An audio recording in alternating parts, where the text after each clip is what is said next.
Tomato আর শসার অধিক ফলনই বিপদের কারণ হয়ে দাঁড়িয়েছে পঞ্চগড়ের কৃষকদের জন্য। দাবি, এবার সার, বীজ ও বালাইনাশকের বাড়তি মূল্যের কারণে উৎপাদন খরচ বাড়লেও সেই অনুযায়ী বাড়েনি সবজির দাম। ফলে গুনতে হচ্ছে ব্যাপক লোকসান।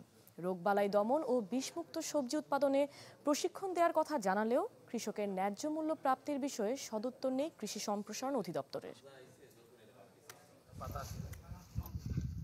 উর্বর মাটি ও অনুকূল আবহাওয়ার কারণে এবার পঞ্চগড়ে বেশ ভালো ফলন হয়েছে গ্রীষ্মকালীন টমেটো ও শসার। ক্ষেতের এই চিত্রই দিচ্ছে তার প্রমাণ। তবে বাম্পার ফলনেও খুশি নন কৃষকরা, কারণ বাজারে মিলছে না ন্যায্য দাম। মাত্র 10 টাকা কেজিতে টমেটো আর শসা বিক্রি করতে হচ্ছে 8 টাকায়।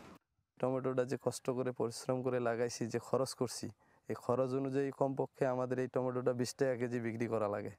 এই টমেটো আমরা এখন বিক্রি করতেছি 8 টাকা, 10 টাকা, 12 টাকা। মাহাদনা মনে করেন যে কান্নাকাটা করে, বলে আমার মালগুলা হচ্ছে এখন দাম হয় না, এখন কিভাবে চলবো। কৃষকদের দাবি, এবার সার, বীজ ও বালাইনাশকের বাড়তি মূল্যের কারণে বেড়েছে উৎপাদন খরচ, কিন্তু সেই অনুযায়ী বাড়েনি সবজির দাম। ফলে গুনতে হচ্ছে ব্যাপক লোকসান। বাজার ব্যবস্থাপনাটা হলো আমাদের আসলে তেমন ভালো না। এটার কারণেই আমরা অনেক সময় দিশেহারা। কৃষক অনেক সময় মনে হয় যে কৃষি সবজি চাষ করা বাদ দিয়ে দিই। ব্রেকফাস্ট, টিফিন কিংবা স্ন্যাক টাইমে মজাদার আয়োজন মানে অল টাইম ব্রেড।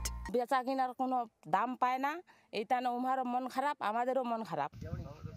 রোগবালাই দমন ও বিষমুক্ত সবজি উৎপাদনে মাঠ পর্যায়ে প্রশিক্ষণ দেওয়ার কথা জানিয়েছেন কৃষি সম্প্রসারণ অধিদপ্তর। তবে কৃষকের ন্যায্য মূল্যের প্রাপ্তির বিষয়ে সদুত্তর নেই তাদের।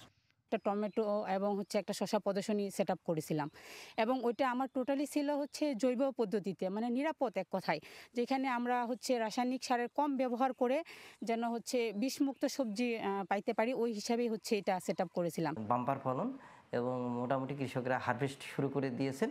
তবে প্রাথমিকভাবে এখানে একটু তারা দামটা কম পাচ্ছে। তবে যদি হয়তো বাজার কিছুদিন পর পরিবর্তন হলে তারা বেশ ভালো মূল্য পাবে।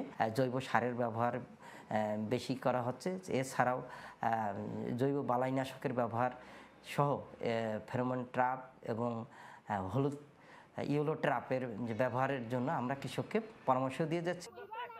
কৃষি সম্প্রসারণ অধিদপ্তরের হিসাবে জেলায় প্রায় 6000 হেক্টর জমিতে সবজির চাষাবাদ হয়েছে।